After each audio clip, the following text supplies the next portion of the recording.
Hello and welcome to the latest edition of our Chalk Talk. Now, I've officially called this one the Insider Edition. You're going to meet some incredible women who are truly on the inside of the NFL and really part of the fiber of how the NFL works and how it operates and really the heart and soul. I think the heart, soul, and spine of the entire league. How do you like that one, ladies? Like it. And then, of course, we have Carl Banks, who is the leader of the entire crew. Of course, Giants great, president of G3. Love his outfits. You can check them all out on HSN.com. So we got a good show. So I'm so excited to introduce the ladies who are with us today as well. First off, I love Miss Sarah. Miss Sarah joins us. She, of course, is currently, your husband, Chris, is playing for the Eagles. Yay! Right. Hey, Philadelphia. Eagle power, Eagle power, Eagle power. We love that.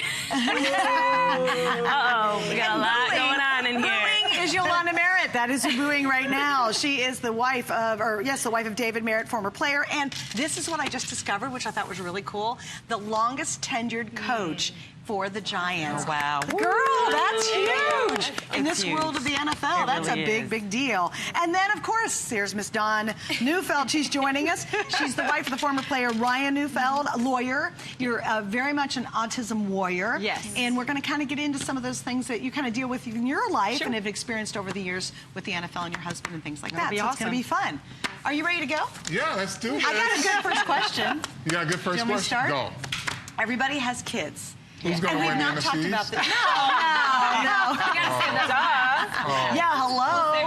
Who are you talking about here? Oh, okay. Oh, by the way, tell them how funny it was when you said you've never had this experience. No, I've never Explain what happened. I've never been surrounded by the entire NFC East colors ever. Isn't that funny? And it is not comfortable. And you know. Oh, goodness. This is right here. It's such a right here. Show off. I love it. You guys have rings. I was going to say. Sorry, we got to do this. Silly, though. But we love them. We love them. It's 0 to hero. 0 to hero. So you should take comfort. You should take it there around you because we like you. I got you. Today? Yeah. You know what I said earlier? It was so funny. We got to dinner last night together and stuff, and I said, I can't hate the Cowboys and the Giants anymore. I'm done. What's to hate about the Cowboys? I think of these wonderful women. She knows us. Wait a minute. I know. No, that is so unlike an Eagles fan. This is true. That's so true. I may have been cussed out at that stadium. Are you renouncing your fandom? No, of course not. Of course not. I mean, because you can. Eagles fans. I'm about to get on this one. I have many friends that are Eagles fans. Absolutely. Right? But they still hate me. They go talk so hard. much trash. That's so funny. Like, Mike Quick and I are good friends, right? Right. Mike and I, we see each other, it's great, and then I leave and I hear Mike talks trash about me, about my team. So, I mean, you have to continue to hate. Yes. It's the Eagles' way. They're lovely. Are you renouncing your fandom? I'm not renouncing my fandom. Hate the player, don't hate the game. That's it. We'll go with that. Love the whites. Love the whites. Hate the team. It's going to work. I do want to talk about kids because you all have kids, and I really want to talk. And Sarah, we'll start with you too. You've got little ones. Yes. How is the NFL life for children? Yeah, you know, it's been a fun ride for us. We were kind of talking last night about how it's the transition from team to team or city to city can be hard maybe on adults, but for kids, I feel like if you're secure, and especially for me, it's like wherever we go, we make it exciting. We make it fun, and we're like, we want to be here in Philadelphia. And I think that translates over to the children, and they can feel that. And so they, you know, I shared a funny story last night, but it's funny when you do go, like we went from Seattle, where we won a Super Bowl, and we moved to Philadelphia. My husband was picked up in free agency, and we were working on the chant, E-A-G-L-E-S, Eagles.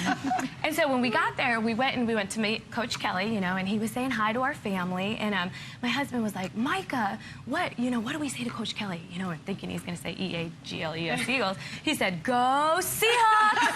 And my husband turned like beet red. I'm like, honey. So that's an example though, but like if we're secure, they're secure. You know, and so wherever we are, they're going to be okay. But yours are still very, very young. They are, and that's true. So that's probably a difference, you know? And then let's fast forward a little farther. You have 4. I have 4. And of ranging ages, but they've gone through a pretty stable experience with your family. This is our 13th year with the New York Giants. Amazing. Amazing. And what a blessing that is. It's such a blessing. It's such a blessing. So what have you discovered in terms of... Well, I will tell you the funniest story, I think, about raising children in sports is that, like, my son would be diehard die hard before the game.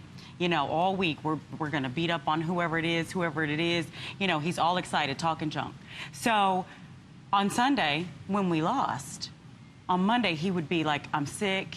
I don't want to go to school. Oh, no. I don't feel good. I'm like, listen, you're humble in victory, you're humble in defeat. That's absolutely right. So over the years, he's learned not to be such a trash talker because he didn't want to face his friends on Monday morning. He wouldn't go to school on Monday. Exactly. That's awesome. That's awesome. And you had a totally different experience too, Dawn, in terms of your children and fully your experience with the NFL and raising them through that experience. So, well, yeah, our son William, both my kids were born in Buffalo, William and Bryn. We left Buffalo when she was 6 weeks old, which was crazy, but Will has autism. So we didn't take him to games because it was too loud. We always had to arrange babysitting or something like that. And, you know, there was always that hope he would get to see his dad play football. And he did eventually, which is great. But they were younger when he was playing. But, yeah, we just couldn't take Will to the games. And that hurt. We really wanted to be able to do that. But the noise levels, you'll see a lot of kids out there with headphones on because it's so loud. And sometimes, you guys know, it's hostile territory. It is. Even very, with their own very fans. much so, yes. So, you know, you just wanted to protect the kids, really, especially when they're that young. Right. But let me ask you this. So, and again, because many of you have not necessarily, but you guys have traveled around and well, how many years? You were the Giants for a long time. I was 9 out of 12. Right, okay, so you had a pretty stable environment. Yes and no. Yes and no. And what do you mean by that?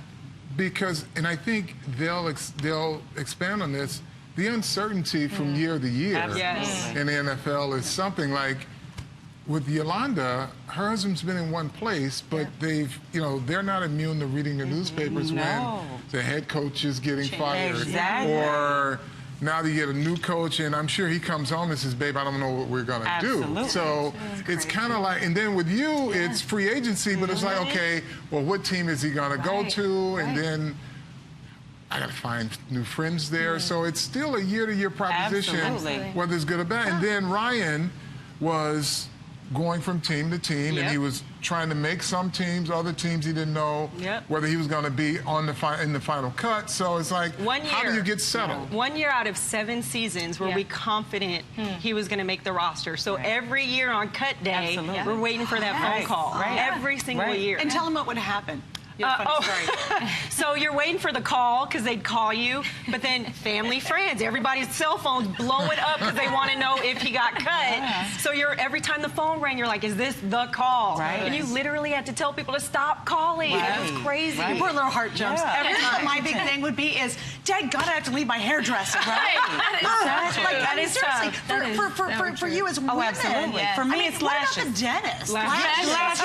Or your you know, your dentist. You know, well, I got to get the X-rays to the new. You know, how is that moving to a new city and then having to reestablish everything? It's hard. It's very hard. But the good thing is schools. That's a big thing. Finding new schools for your kids. That's a big one. And finding the right area. You know, you want to find the right place to live. You know, and if you don't know anybody or have no recommendations, you're just kind of winging it. But this is somewhere that you're going home to every night. But that's why we try and stay pretty close-knit. You know, you always know someone in a city where you can call and get some tips on where to live, where to find a nice apartment, something along those lines. That's so true. Like, even with all of us, it's like we just met each other, you know, and how all of a sudden you feel like family. Because it's like, you know somebody who knows somebody. The league is small. But on game day. That's right. On game day, I don't know if you want. But no, but it's cool because the NFL is such a tight-knit community. And we all get to know each other and care for each other. And so, like, when someone new, you come to my team, it's like, okay, this is, even if you have a friend that knew me, you hook each other up, you know, and that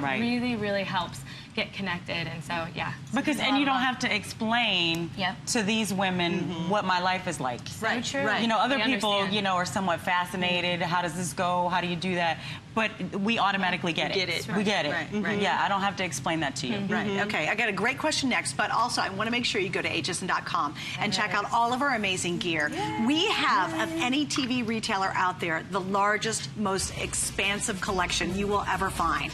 And so all you do is go to your team's football helmet, you click, you're going to see everything from, look, like we've got pots and pans and cups and T-shirts, lots of great goodies from G3 and Carl Banks and his team, signed football, limited edition, cushions. We have a little guitar there. Love the leggings. I mean, there's just so many. We even have furniture covers. Love it. Yeah. So if you haven't been there yet, check it out. It's really easy to shop, and we make it a lot of fun. I do have another question, though. Has any of your husbands missed the birth of a baby? No. Almost. I'll tell our story in Buffalo. I was pregnant with Will. He had an away game in Oakland the next week, and I was not getting ready to pop. So we induced 2 days before Will was born, just so Ryan could be there for the birth. Wow. It was so close. you literally are scheduling, you had to schedule the birth of your child around a football schedule. Yeah, That's my husband crazy. was playing in NFL Europe, and we set the date to be induced. But of course, my oldest was like, I'm picking my own birthday.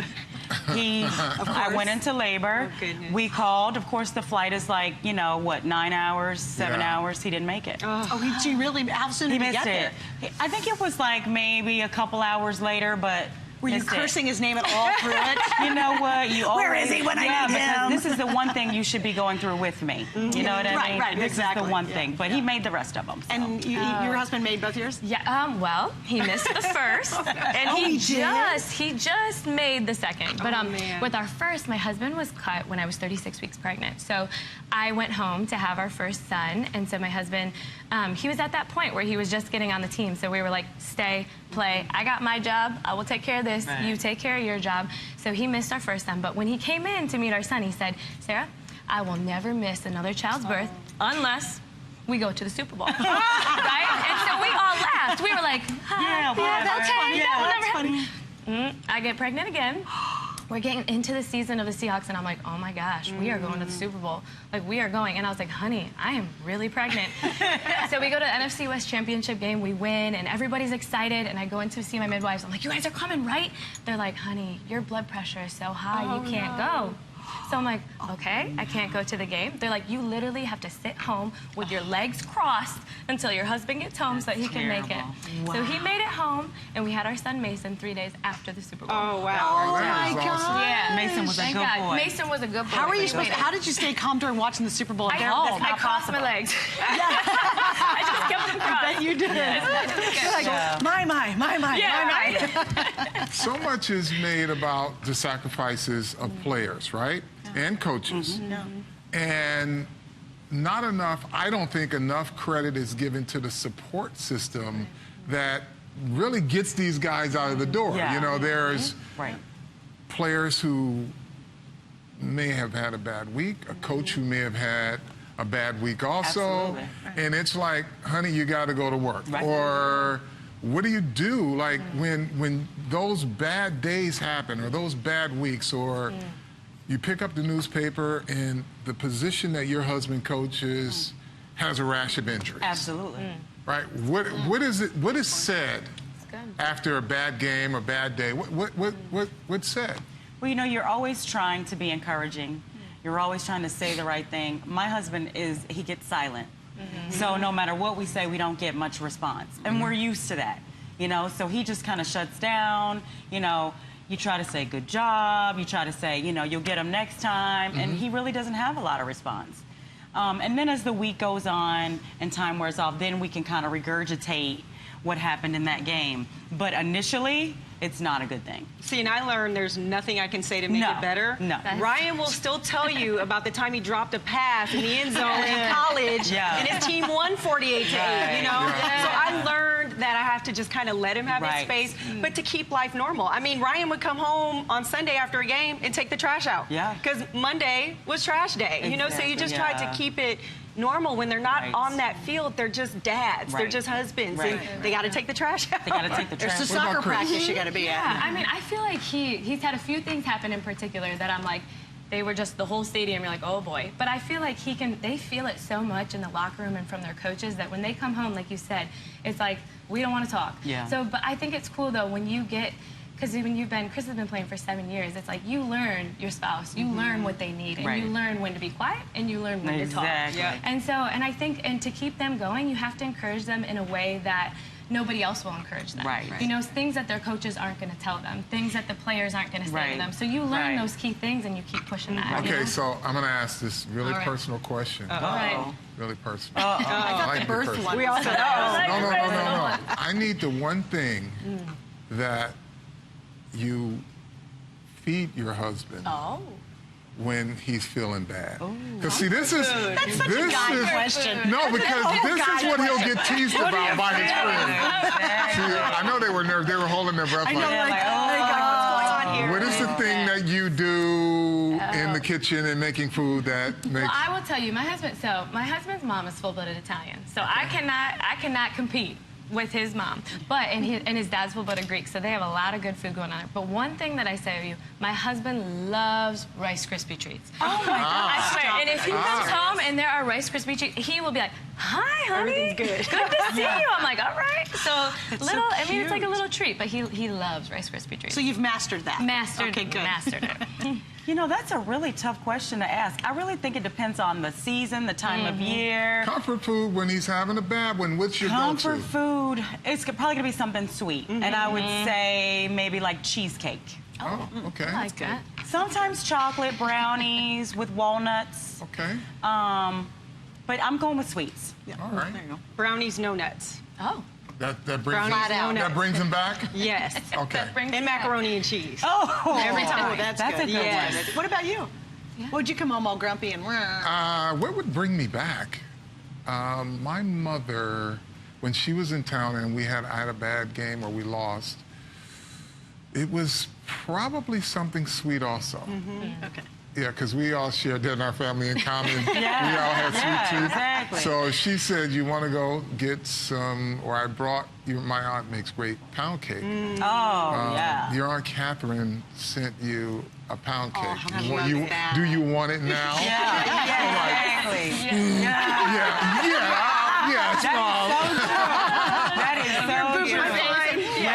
Okay. That is so true. When my mom comes to visit, she, you know, my aunt will make pound cake or my uncle, and she will send it up, and that always makes everybody happy. Nothing like pound cake. Hey, by the way, I want to mention too, we've got a really, really awesome Pinterest page, so please check that out as well. We have recipes. Speaking of food, that was a good tie-in. What a good segue. We have lots of recipes, lots of ideas, and we want you to participate as well. So go to our Pinterest page and post what's your favorite food. Give us a great recipe idea. Show your team spirit, and just have some fun on that page and check it all out on hsn.com and, of course, Pinterest. Okay, so I have a question. We hope the game goes on and your success in the NFL goes on and on as long as you can. But there is, and this is more, I guess, poignant for you, there is a time where it ends. And in your case, your husband is dealing with some critical issues because of the game of football. Can you kind of explore that a little bit for us? Sure, absolutely. You know, you hear the stories about concussions and injuries, and my husband at age 36 was put on disability and Social Security just because of the injuries he sustained playing football.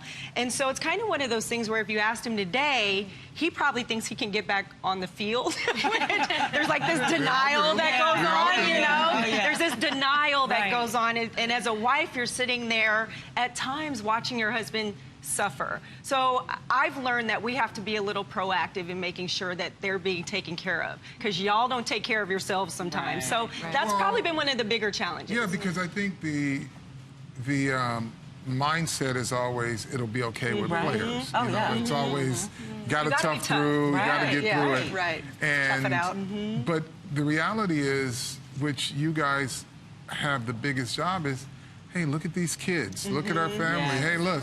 What are we doing when we're going to travel the world? So you got to be healthy, and we got. So those are the things that, if I had to give a spouse of a player or a parent of a player any advice, I would say start to focus them down the road. Down the road, like okay, well, we're going to need you around here. These kids, you're going to be able to watch your kids play.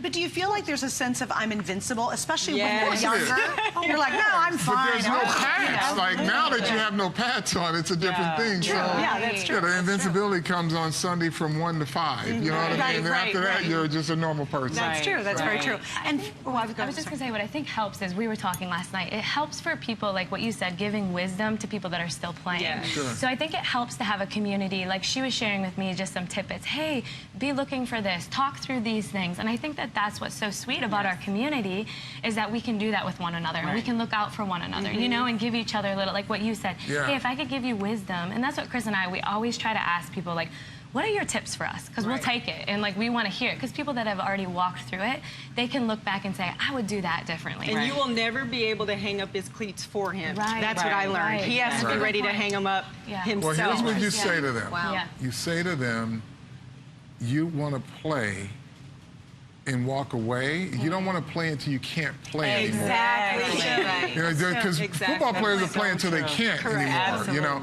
but the interesting thing about it that, and I say this, and a lot of fans don't like it, and teams don't like it, but I'll say the NFL has put a lot of different injury protocols in place now.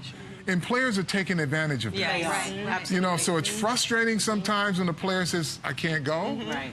But those are the protocols that are in place that were collectively bargained so that these players can have, you know, a healthier life. Yeah. So, I mean, because if you didn't, and I think everyone in the sport would agree, players will go. Right. They'll go on one leg. But now it's like, okay, pay attention to your body.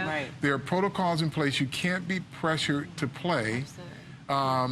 You want your players to be motivated to play, but you want them to be healthy as well. So I think the protocols that are in place now helps the players say, listen, Coach, I can't go. You know, and they're not forced anymore. Well, and the doctors won't let them out either unless they get through all the stages of the protocol, right? I also like the example of the different ages of coaches now. You know, you've got a lot of players that are becoming coaches, so you have a young group, and then, you know, you have some that have been coaching for a very long time and are still coaching, and, you know, they're 70. So that's one good thing. It's an example for these guys to say, okay, this is what's going to happen when you're post 5 years. This is what's going to happen when you're post 10 years, you know, and they have that example in front of them every day when they're going to work. This coach just got his knee replaced. This one just got a hip replacement. You know what I mean? So they get to see that these are the things that could happen. Well, also, too, I think, too, and we're going to wrap it up in just a second, you know, when you go to an event or you see a bunch of former players, and I hate to say it, but you see some of them kind of hobble in. And I think as a younger player, I'd be like, I got to figure out how I don't want to do that. Not to be that guy. Right. That's so true. Absolutely. All right, so here's what we're going to do. We're going to attempt what we call the 40-second game. Here we go. So far, it hasn't worked very well, but we're going to try it again. I don't know. Okay, so here's what I'm going to say. I'm going to give you a word, and you're just going to give me your reaction. Okay. Are we ready, guys? Yeah. So my first question is, bring the playbook. Who are you starting with? Bye. Go. Prepared. Cut. Pop quiz. Don't get hurt. What's that one? No. That's all I could come They up have to with. bring the playbook anyway, Yes. wouldn't they? All right. Favorite football food? Oh, brats. Pizza. Popcorn. Wings. Wings. Yeah. Good one. Favorite time to play? Or watch a game? 1 o'clock. 1 o'clock. Sunday night. Oh. 1 o'clock. Oh, that was a good round. We did it. Yes. Night games are the get the worst. rest. I wanted to know Gotta why have night the games. Well, there's more time to tailgate. There's more time to But what kick did it. you guys say? He said 1 o'clock. Because you have more time. You can go out to dinner. Afterwards. Yeah. See how 5 cute o'clock. is that? Yeah. Isn't that Yeah, great? the rest All of you right. Guys were getting ready. I was out tailgating. Yeah. I've been hanging out with my friends. Well, you start the tailgate earlier, like 9 a.m. It's a Sunday. It's a Sunday. All right, guys. We could go on and on, but we can't right now. So here's what I want you to remember. Go to hsn.com. You can see all of our wonderful NFL gear. Our entire team here at HSN has done a tremendous job, including Miss Susan, who we adore, at bringing us just a great selection. We love G3 and Carl and his team. They bring us beautiful, wonderful clothing and jackets. So check it all out. Ladies, this has been amazing. Thank you guys so much. All right. Check out all of our Chalk Talks on hsn.com.